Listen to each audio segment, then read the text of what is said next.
This is Honkai Star Rail, the brand new sci-fi turn-based RPG from HoYoverse, the team that brought us the mega hit Genshin Impact. And in this video, I'll be sharing 5 reasons why you're going to want to check this game out, as well as my first impressions of the game after playing for about 12 hours or so. And I also want to give a big shout out to the team at HoYoverse for providing me an early build of the game to check out and for sponsoring this video. So let's dive into the first reason why you're going to want to check this game out, and that is the combat. Now, unlike Genshin Impact, the combat here is turn-based, and it's genuinely one of the most unique and fun takes for turn-based combat I've ever seen. You can have a party of up to 4 characters, and each character has both an element and a path. Now, I think element is sort of self-explanatory. Each character can do element-based attacks, and certain enemies are weak to certain elements. So the more elemental-based attacks you do, the more their break gauge goes down, and then once they're broken, you can do more damage, and they're kind of disabled for a turn. Elements can also inflict debuffs like burning, freeze, and lightning. Now, with paths, those are a little bit different. Basically, it's sort of a speciality for each character. So, for example, one could be an AoE damage dealer, one could be a single target damage dealer, one could be healing, buffing, shielding, etc. And as far as attacks go, there's essentially 3. You have your basic attack that everybody can kind of do for free. You have techniques that require points that I'll get into in a little bit, as well as ultimates. Now, for techniques, these require points to pull off, and each time you do a basic attack, it restores a point. So there's kind of this nice balance of trying to make sure you have enough basic attacks to save for those techniques so you can do more damage, shield yourself, etc. And with ultimates, those are meters that build up either when you do damage or take damage, and they seem to fill up pretty often, so you get to use them a lot, which is awesome. And then certain characters can also do follow-up attacks. So for example, March 7th can do this move called Girl Power, where anytime one of your teammates get attacked, she'll reply back with another attack of her own. Other characters can also do that, so trying to combine a team to, get the most follow-up attacks is actually pretty fun. Overall, the combat has a really nice flow to it. You can get in, get out, it's really snappy, it's fun to figure out the different weaknesses, and all the animations look really cool. And because of the elemental weakness system, you're really encouraged to try different characters. Now, in the dozen or so hours that I played, I was able to get 9 of the 22 currently available characters. And again, it was super fun trying different combinations to see, what's the right combination of paths and elements to make sure you're fully prepared. As I've said in previous videos, my favorite character both design-wise and utility-wise is March 7th. Her shield ability is so helpful as it gives characters,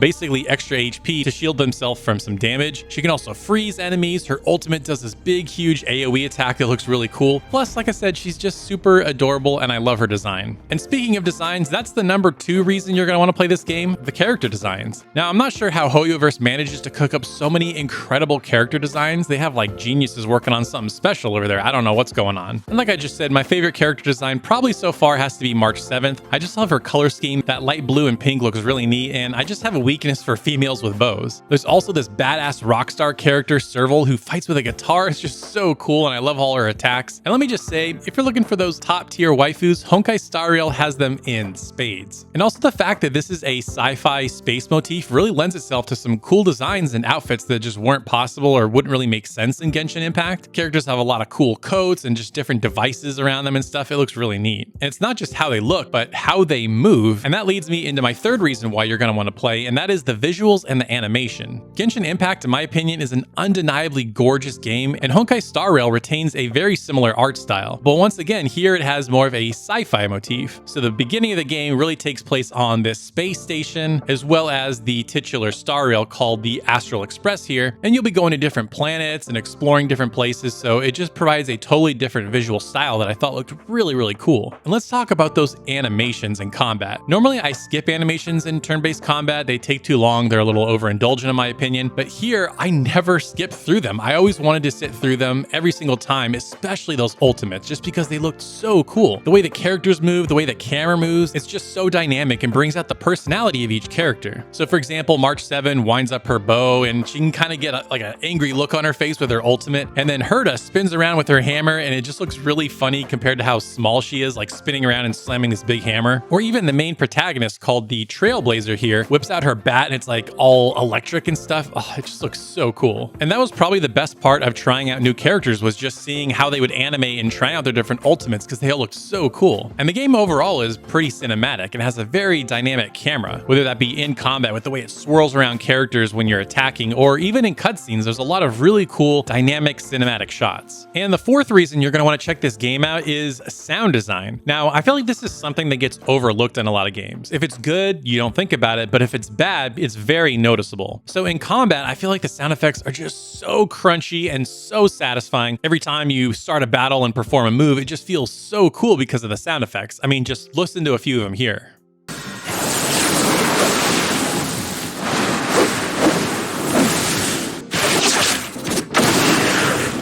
Whew, I could just listen to a few of those on loop as some ASMR. I also really dug the music here. There's some really great stuff for combat, kind of what you'd expect, pretty epic, but kind of like an electro flare, a little electro pop flare. And as you're walking around the space station and the different towns and stuff, it also provides some really great sci-fi electro pop. And I love stuff like that. I feel like I can't get enough of it, and it's pretty fantastic here. And I've probably been playing it in the background of this video, so you can get a sense of it here. And the fifth reason you're going to want to check it out is that it's crossplay. So if you like to play on PC and then you're like, oh, I want to take it on the go, well, hey, you can just pop it on your iOS or Android device because it supports crossplay very seamlessly. You can just go from, one device to the next and just keep going on your adventure. Oh, and the game is out right now, so if you want to download it, you can use the link in the description or in the pinned comment and go check it out. Now, I do want to give my just raw impressions as well, and I have to say I'm completely addicted to this game. It was really hard to put the controller down just to make this video. To me, the two things I loved most were the combat and the characters. I just loved how dynamic and fluid and fun the combat felt. Now, there also is a speed up mechanic. If for whatever reason you don't want to sit through the animations, you can speed through that, which is available. But to me, again, like I said, I had so many characters with such a wide variety of different moves and different animations. It was so much fun to try them all out and see how they performed. And also there was such a variety of content. Of course, you have the main storyline quest to, just progress the story and figure out who you are as this character. But then also there's like a lot of daily quests. There are sort of these like simulation quests where you go along just to test your skills.